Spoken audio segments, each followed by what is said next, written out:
Bonjour à tous, aujourd'hui un petit focus sur 3 problématiques fréquemment rencontrées pendant la grossesse. La première, ça va être les nausées avec ou sans vomissement et la fatigue souvent associée. Ensuite, les reflux gastro-œsophagiens et petites remontées acides assez désagréables. Et puis, comment bien préparer son accouchement.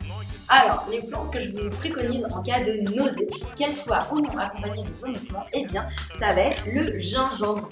Le gingembre, c'est ce petit rhizome qui est piquant et poivré, mais qui a des vertus anti-nauséeuses et anti-émétiques, calme les nausées et les vomissements. Et en plus, c'est une plante qui est tonique. Ce qui tombe bien, puisque généralement, au premier trimestre de la grossesse, eh bien, on est fatigué à cause de la flopée de progestérone. Et bien là, le gingembre, il va pouvoir vous dynamiser. Vous pouvez du coup l'utiliser en tisane à raison de 2 cuillères à café de rhizome de gingembre séché dans un demi-litre d'eau. On fait une infusion, donc de l'eau bouillante, on laissera infuser 5 minutes, 10 minutes pour celles qui veulent un goût encore plus piquant. Et vous buvez ça dans la journée tranquillement. Et donc du coup, ça vous stimulera et ça permettra de limiter vos nausées. Normalement, on en boit jusqu'à 17 heures, pas après. Ensuite, quand on avance dans la grossesse, à partir du 4e, 5e mois, quand l'utérus en fait vient un petit peu appuyer sur l'estomac, beaucoup de femmes souffrent de reflux gastro-œsophagien, de remontées acides qui font mal, qui peuvent gêner aussi le sommeil. Et donc là, une plante très intéressante, c'est la camomille allemande, qu'on appelle aussi la matricaire, parce que c'est une plante qui est calmante déjà du système nerveux, qui est calmante sur le côté anti-stress, qui détend, et en plus, qui va avoir cette action positive sur l'estomac. Donc là, la camomille allemande, on dose à raison d'une cuillère à café par tasse. Ça suffit, on pourra aller jusqu'à une cuillère à soupe par tasse si c'est nécessaire. Donc pour une tasse, c'est 25 centilitres d'eau. En infusion, là aussi, donc de l'eau bouillante, on laisse infuser 5 à 10 minutes.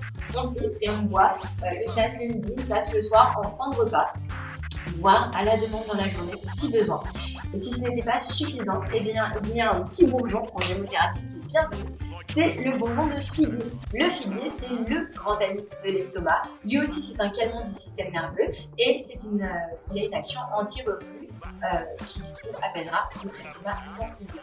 Et enfin, au 9e mois, début du 9e mois, donc 4 semaines avant votre terme, on recommande de consommer des tisanes de feuilles de framboisier, qui est en fait un utérotonique qui va permettre le jour J du travail et bien d'avoir des contractions qui soient efficaces et donc de permettre une délivrance qui se passe dans des conditions un peu meilleures et après l'accouchement, aider votre utérus à retrouver sa taille et sa place plus normalement possible. Donc quand on est dans les 4 semaines à 2 semaines avant le terme, on boit 2 tasses par jour à raison de 2 cuillères à soupe de feuilles de framboisier dans 1 litre d'eau. Vous pouvez faire une infusion de 10 minutes, on filtre et on boit. Et quand vous êtes de S-2 à J0, donc 2 semaines avant votre terme, vous pouvez doubler la dose de 4 cuillères à soupe pour 1 litre. À savoir que le framboisier n'est pas une plante très bonne à boire, c'est pas hyper goûtu, donc n'hésitez pas à rajouter un petit peu de matricaire ou un petit peu d'hibiscus ou de verveine, une plante que vous aimez bien pour rendre cela agréable.